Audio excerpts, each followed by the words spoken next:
Muito bem, mais uma vez estamos de volta aqui no LN21. O nosso portal inicia uma série de entrevistas com pré-candidatos, tanto ao governo do Estado quanto a deputado estadual e federal.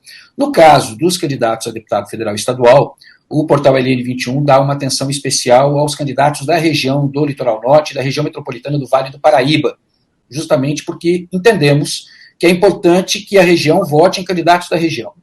Mas em relação ao governo do Estado, nós estamos trabalhando para ouvir todos os candidatos e a gente faz a abertura aí dessa rodada de conversas com o pré-candidato ao governo do Estado pelo PDT, o ex-prefeito de Santana do Parnaíba, Elvis César, que nos atendeu aqui prontamente após o nosso convite. Eu gostaria de agradecer primeiro, prefeito, pela sua participação aqui com a gente, e eu acho que é melhor o senhor falar do senhor. Eu poderia aqui falar um pouquinho aí do seu currículo, né? O senhor como advogado, o senhor como vereador, o senhor como prefeito, mas eu tenho certeza que o senhor consegue falar disso com muito mais propriedade. Um prazer enorme recebê-lo aqui no LN21. Eu que sou muito grato pela oportunidade, Ednelson, eu agradeço a oportunidade por esse portal de grande audiência, eu fico muito feliz de poder participar aqui com vocês.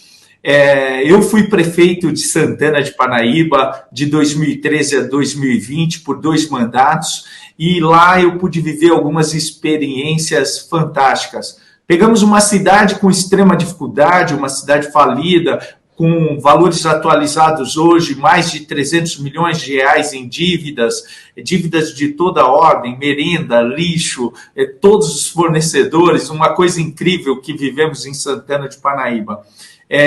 Tivemos até folha de pagamento, passaram com dívida para nós.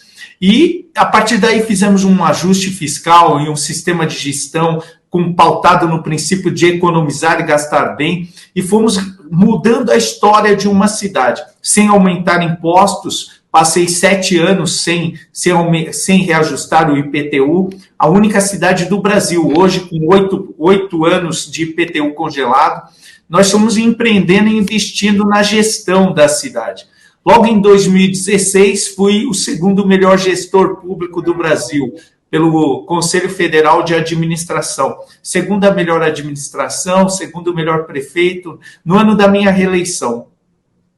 Em 2019, veio a consagração, o melhor gestor público do Brasil, pelo índice Firjan, o índice da Federação das Indústrias do Estado do Rio de Janeiro, as cidades acima de 100 mil habitantes. Da mesma forma, pelo Centro de Liderança Pública, cidades até 150 mil habitantes naquela ocasião, e o número 1 do Brasil.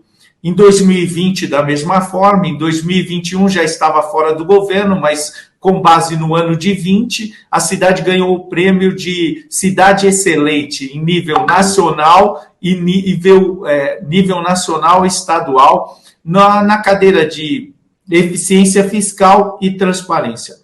Portanto, a gente ganhou nos últimos anos, quase todos os prêmios públicos de gestão do Brasil. Mas nada disso seria suficiente se não tivesse, na hora de sair, a aprovação de mais de 88% da população, que foi a maior gratidão que eu obtive de um trabalho de muitos anos, de 4 mandatos, frente à cidade de Santana de Parnaíba. E assim continua a minha história. Ao longo desse ano fui vice-presidente da Frente Nacional de Prefeitos, presidente 2 vezes do maior Conselho de Desenvolvimento Econômico da América Latina, que é o Conselho de Desenvolvimento Econômico da região metropolitana de São Paulo, que congrega quase 23 milhões de pessoas, 39 cidades, inclusive a capital. Esse é um pouquinho do meu histórico. Fui advogado militante, advoguei por 15 anos, tenho 45 anos, e estou vivendo aí o auge da minha gestão. Tem um livro que se chama Como Tornar Sua Cidade a Melhor do Brasil, ele está ali atrás, se você puder observar ali, né? Vou te dar um livro quando estiver aí no Litoral Norte, e sou mentor e treino prefeitos a obterem resultado dentro do meu método de gestão, que se chama Governo 360. Certo.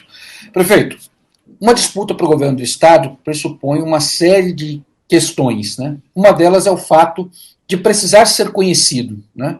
O senhor teve uma grande aprovação em Santana do Parnaíba, foram percentuais realmente que chamam muito a atenção, e chamam a atenção principalmente se a gente considerar o contexto em que o senhor deixa a gestão, né, porque o senhor pegou pelo menos 2 anos aí de pandemia, situação realmente bastante complicada, mas existe esse desafio. Como quebrar essa barreira, esse desafio, para se tornar competitivo nessa disputa que hoje apresenta alguns nomes que despontam, até por serem já nomes que já concorreram ou têm, de alguma forma, uma representatividade nacional que facilita a eles, inclusive, esse conhecimento por parte do eleitorado, por parte da população.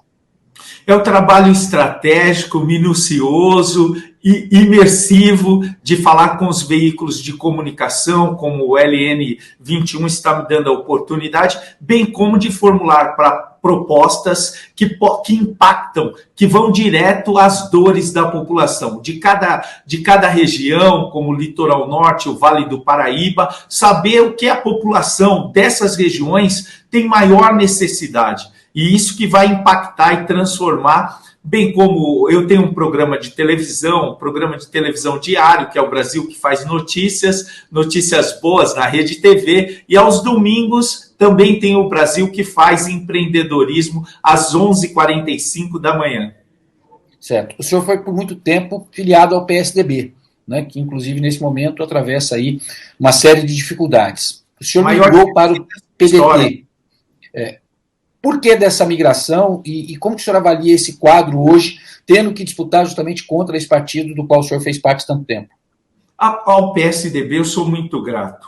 A última gestão do PSDB se distanciou da população, deixou de ouvir a população e seus principais líderes. E um jovem que tem perspectiva de alterar a situação do seu estado, de levar uma proposta nova dentro de umas prévias no PSDB, seria impossível, mesmo discordando de uma série, não sendo ouvidos. Então, quando recebi o convite o ano passado do PDT, fui alinhando minha trajetória, fui organizando as propostas para que eu pudesse disputar o governo do estado de São Paulo e ser uma opção para você.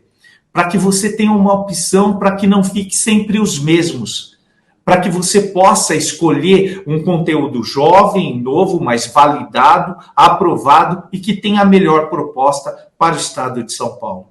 E quais seriam, na sua visão, os principais problemas que deveriam ser atacados de pronto, não só numa candidatura, mas num possível governo? Quais são as prioridades, na sua visão, em relação ao governo do Estado? A prioridade número 1 de São Paulo é a retomada econômica, Ednelson. A geração de empregos, a geração de renda, a transformação da indústria, a reindustrialização. Vejam bem, nós tivemos um fechamento das atividades comerciais severo no momento da pandemia. Porém, na reabertura, não tivemos a mesma força que fechamos para reabri-la. E o ponto número 1 que faltou chama-se crédito. Crédito a você, empreendedor, que teve dificuldades todo esse tempo de pandemia, que ficou fechado, atrasou seus financiamentos, atrasou o investimento, não retomou o estoque, perdeu o posicionamento no mercado, crédito para a indústria fazer a reindustrialização. Para você, mulher, nós vamos criar uma linha de crédito especial para as mulheres, para que elas possam empreender no que elas desejarem. As mulheres terão prioridade, porque tem um fundamento muito forte no empreendedorismo feminino, e isso faltou no governo na retomada. Mesmo o Estado passando com 54 bilhões de excesso de arrecadação, não houve crédito para retomada para os empreendedores, para aqueles de cada 10, 7 que retomam o emprego e a atividade econômica no estado de São Paulo. E isso afetou diretamente a geração de empregos. Você que está 1 ano, 2, 3 sem conseguir o emprego, isso se dá em decorrência do crédito. E a história já nos mostra que toda a retomada econômica pós-guerra, ela se dá por meio de investimento do Estado. E o Estado, com caixa, com dinheiro não fez. E assim está tendo uma trava. Ou seja, nós poderíamos ter muito mais, mas muito mais, o dinamismo, a retomada econômica com o crédito aos empreendedores. Outro ponto bastante importante, qual é a nossa proposta? É colocar o Banco do Povo e a Agência de Desenvolvimento, a Desenvolve SP, para fornecer crédito, linhas de créditos com juros baixos, porque os bancos públicos não precisam ter lucros, juros baixos e possíveis de serem pagos, para que estimule a economia e faça com que os empreendedores possam ativar a economia e gerar empregos. Da mesma forma, o Litoral Norte, o Vale do Paraíba especificamente, tem sofrido muito com a desindustrialização. Haja vista, a cidade de Taubaté perdeu a Ford, perdeu a LG, a cidade de Jacareí perdeu, agora está num grande dilema com a Caoa Sherry. E então nós temos perdidos milhares de vagas de empregos que fazem jus a essa região do Vale do Paraíba. E isso tem impactado diretamente, por quê? Porque o Estado de São Paulo não tem um diagnóstico preciso de reindustrialização, de atenção para o Vale do Paraíba, onde ele poderia estar já trabalhando a geração de carros elétricos, a substituição dessas empresas, o trabalho de crédito para que essas empresas não saíssem do Vale. O Vale tem uma crise gravíssima de segurança pública. Em 2021, nós tivemos quase um homicídio por dia em toda essa região. E isso é pior que a faixa de Gaza.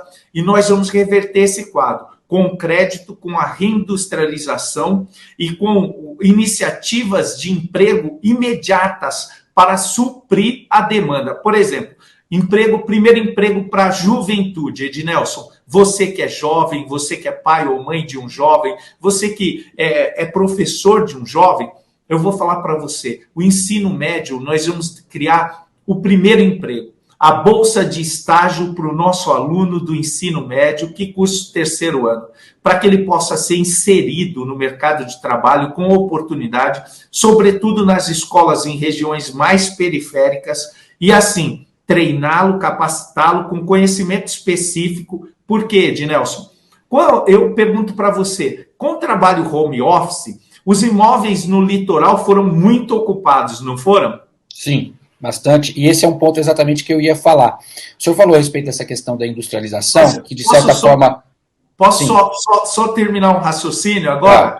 Por que foram muito ocupados? Porque o trabalho online, por meio da tecnologia, programação, tudo isso. E é isso que eu quero fazer para você, jovem do Litoral Norte, que você aprenda a programar. E daí nós teremos um celeiro de programadores, porque o Estado de São Paulo e o Brasil e o mundo tem falta gritante de profissionais nessas áreas. Então, com um diagnóstico perfeito da demanda do capital humano que falta no mundo, nós vamos treinar e capacitar a nossa juventude aí, dando oportunidade de estágio.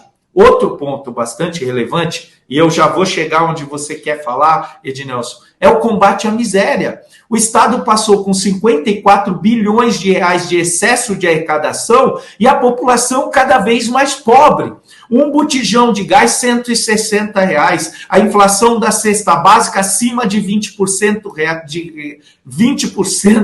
ao ano. A inflação, a taxa Selic acima de 12%. Que o poder de compra cada vez menor da população. E isso são as verdadeiras diretrizes que nós precisamos enfrentar. E qual a política pública do Estado de São Paulo foi desenvolvida para combater isso? Eu lhes respondo, nenhuma. E nós vamos criar uma frente de trabalho que se chama Projeto Crescer. Eu já fiz em Santana de Parnaíba, como Parnaíba esse mês ganhou a segunda colocação em iniciação de jovem no mercado de trabalho. E também é premiado por esse programa de assistência social com um trabalho que tira as pessoas que estão há 1, 2, 3 anos sem conseguirem entrar novamente, ser reinseridas no mercado de trabalho, para que elas possam, assim, entrar na prefeitura, entrar no governo do estado, numa autarquia, numa empresa pública, de modo que ela se capacite, fique por 9 meses a 1 ano e seja reinserida no mercado de trabalho. Isso é combate à miséria, isso é dignidade, isso é oportunidade. Porque o cidadão paulista, ele não quer mais cesta básica. Ele não é de cesta básica. O cidadão paulista, ele quer ver oportunidade, Ednelson. E esses são os 3 elementos que eu enfrentarei e nós vamos gerar logo no início do ano que vem 1 milhão de novos empregos. Certo. Perfeito. O senhor falou a respeito dessa questão da desindustrialização, que é um ponto extremamente importante, mas que, de certa forma, acaba sendo extremamente favorável para o Vale do Paraíba. Mas nós temos uma realidade no litoral norte, em Ubatuba em especial, mas nas outras cidades também, na Ilhabela também tem isso de uma forma muito intensa, que é a questão das áreas de preservação, que acabam muitas vezes impedindo, por exemplo, a vinda de indústrias, a vinda de fábricas. Então, é um tipo de situação em que há uma limitação se comparado, por exemplo, com a realidade vivida pelas cidades do Vale do Paraíba. No entanto, na contramão disso, existe uma indústria que tem todas as condições de ser fortalecida, que é a indústria do turismo. Qual é a visão do senhor em relação ao turismo para o litoral norte, para as cidades da nossa região? Vamos analisar passo a passo. Em primeiro lugar, enfrentar a trava de desenvolvimento econômico do estado de São Paulo, que se chama tarifa absurda de pedágio. Como que nós vamos estimular o turismo no litoral norte, no litoral no sul, nos lugares onde o turismo são o arranjo produtivo local mais forte para geração de renda, empregos e transformação social, se um pedágio, por exemplo, para descer para o litoral, gasta-se uma fortuna de pedágio. Então, isso precisa ser revisto, e se você, como eu, não concorda com o valor do pedágio, acha o absurdo valor da tarifa do pedágio, você tem que me acompanhar. @ElvisCésar, oficial, eu sou pré-candidato ao governo do estado de São Paulo pelo PDT. E eu vou lhe explicar como nós faremos essa primeira trava, enfrentaremos essa trava. Os pedágios, as concessões das rodovias se deram há 20 e poucos anos atrás. Quando então as nossas rodovias eram todas precarizadas, todas com condições horríveis. Hoje não, é outro ponto. Temos outro, 95% das benfeitorias já foram realizadas. As novas concessões de pedágios, elas precisam reduzir o preço da tarifa do pedágio, mas reduzir significativamente. Não é 5%, 10% não, abaixar 30%, 50% o valor da tarifa. E eu vou lhe explicar como que faremos isso. As novas concessões, elas não podem receber indenização, tal como o Rodoanel Norte. Elas não podem receber indenização. A indenização que o governo haveria de receber, ela precisa ficar já no contrato como redução da tarifa do pedágio. Redução do valor, que assim estimula a movimentação, desbloqueia o acesso e faz com que o modal de turismo seja muito mais observado. O que a gente tem feito? Visto que o governo do estado de São Paulo, numa política equivocada que trava a economia, como o turismo, tem renovado concessões de forma absurda por mais 15 anos, sem reduzir o valor da tarifa. Isso é injustificável. E assim, o litoral sul, o litoral norte, o interior de São Paulo está travado, porque é uma cerca de cobranças que não tem como mais o poder aquisitivo da classe média, da classe C, da classe D, da classe E, nem se fala. Não tem condição mais de fazer esses passeios, essa espécie de turismo. Então, cada vez mais está ficando difícil para quem vive desse arranjo produtivo.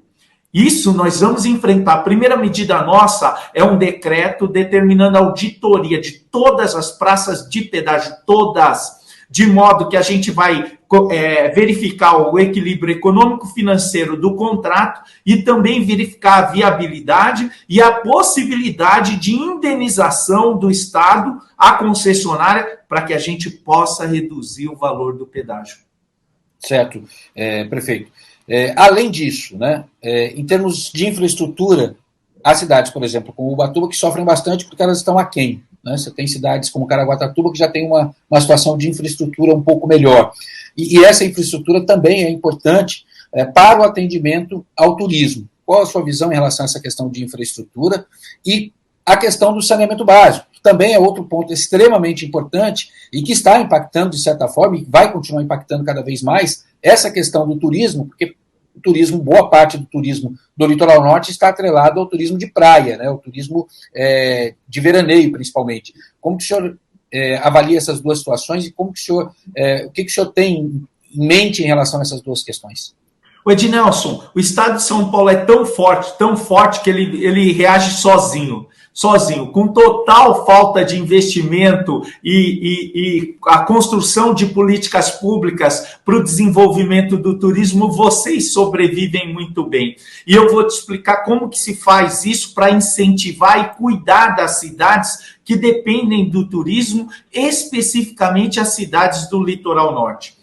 Como a gente tem que ter um plano de desenvolvimento estratégico, desenvolvimento econômico estratégico, verificando como aumentar a infraestrutura de turismo, as estradas, a mão de obra, a região hoteleira, tudo isso impactando na qualidade do serviço e fazendo o investimento do Estado nessas áreas, nessas regiões. O Estado brinca de investir. Como falou outro dia que ia fazer o Vale do Futuro, o Vale do Ribeira, hoje o Vale do Ribeira é o Vale da Pobreza.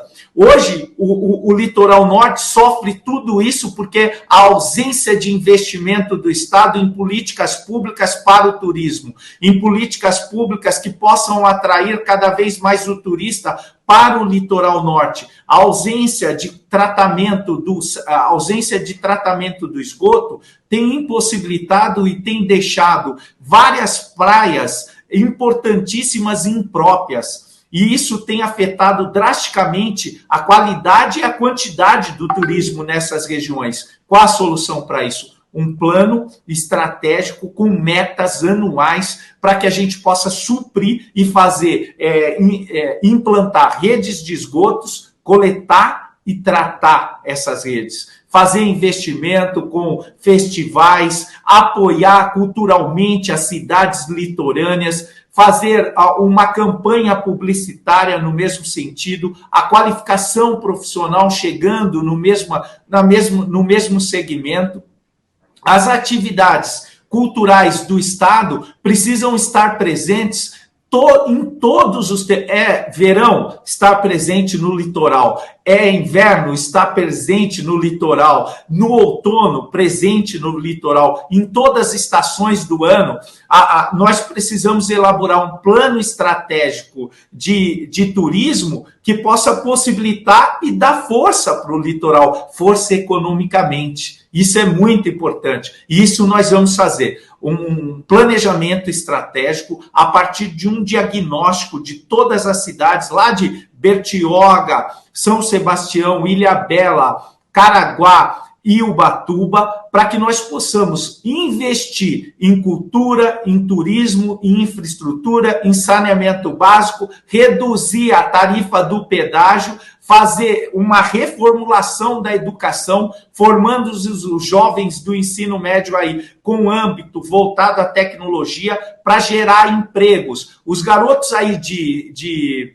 Ubatuba, eles têm que andar 100 quilômetros para chegarem em Taubaté e fazerem uma faculdade. Agora nós temos alguns polos, vamos estender todos os polos aí da Univesp, ampliar os cursos, fazer com que a juventude tenha acesso a todos os segmentos de programação, a tudo que há mais de moderno na tecnologia, para que eles possam se formar-se aí, trabalharem daí e terem bons salários.